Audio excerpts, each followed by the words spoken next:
How's everybody doing today? My name's Al, and we're going to cook a traditional scallop casserole. Actually, it's one of the easiest things you can make, and I'll just show you how to put it together. I'll go through what I did already to prep the meal. Whenever you're making this, you want to have everything in front of you with a clear view of everything so you can get her together easy. I started with this is just a traditional white sauce that I made.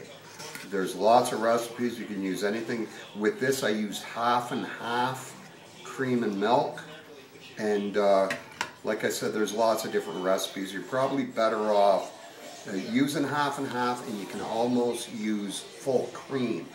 It makes it really rich that way. These are scallops from Atlanta, Canada. We live on the almost on the west coast. They came a long ways, but they're still they're very nice scallops. They're huge. I've actually never used them this huge before. Then we got the breadcrumbs, and what I did with these is I buttered them after drying out the breadcrumbs. I grated them. This was a piece of bread this morning, and I mixed it with Parmesan cheese, and the Parmesan cheese helps when the sauce gets a little watery while it's cooking. The Parmesan will keep it thick. And this is just marble cheese that I grated up. We're going to use that too. This is celery and onions, and I didn't use cooking onions. I like to use white onions, and then you got that little crunch in them, and you can still cook them, and just with a little bit of salt and pepper. Okay, to start, we're just going to dump some sauce in the bottom of the pan.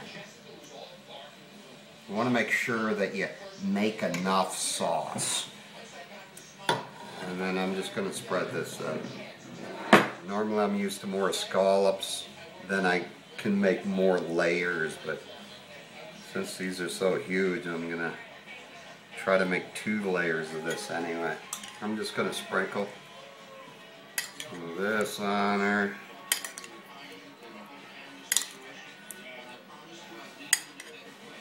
Use maybe even a little bit more than half. Dump a little cheese on it. The way you layer it really doesn't matter. As long as you got the basics, it's all going to be delicious at the end. Crumbs are good in the middle layer, I find, just to keep that sauce thick. When that starts cooking in a 350 degrees oven, it tends to try to turn into water a little bit. That's it. We're going to dump a little bit more sauce and layer it out.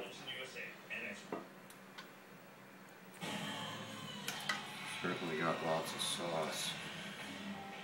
If you throw out a little bit of whatever at the end, that's fine, because you don't want to go short, especially on sauce.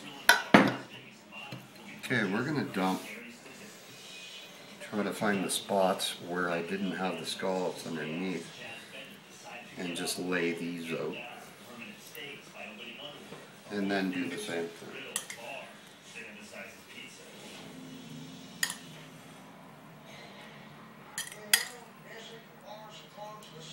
Wow, those scallops are huge.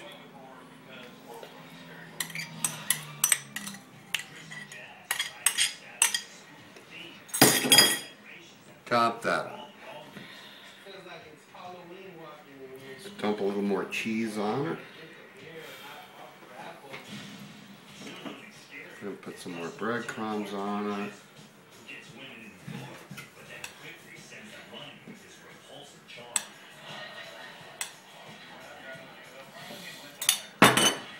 Then we're gonna put the rest of the sauce on.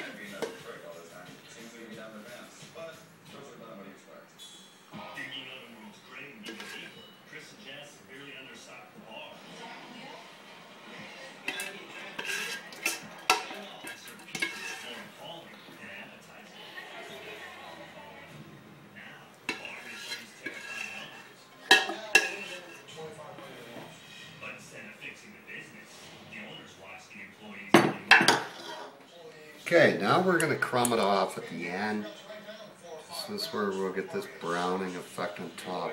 You don't want to, I got all them crumbs, I'm definitely not going to use them all, because the last thing you want to do is insulate the top too much, and then the steam won't be able to release, and it's going to turn into water.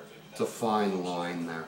And then the cheese on the top is the same. It becomes an insulator if you add too much. So you just want to, if you don't use it all, that's fine. You're going to eat it anyway. And then I'm going to I forgot my parsley.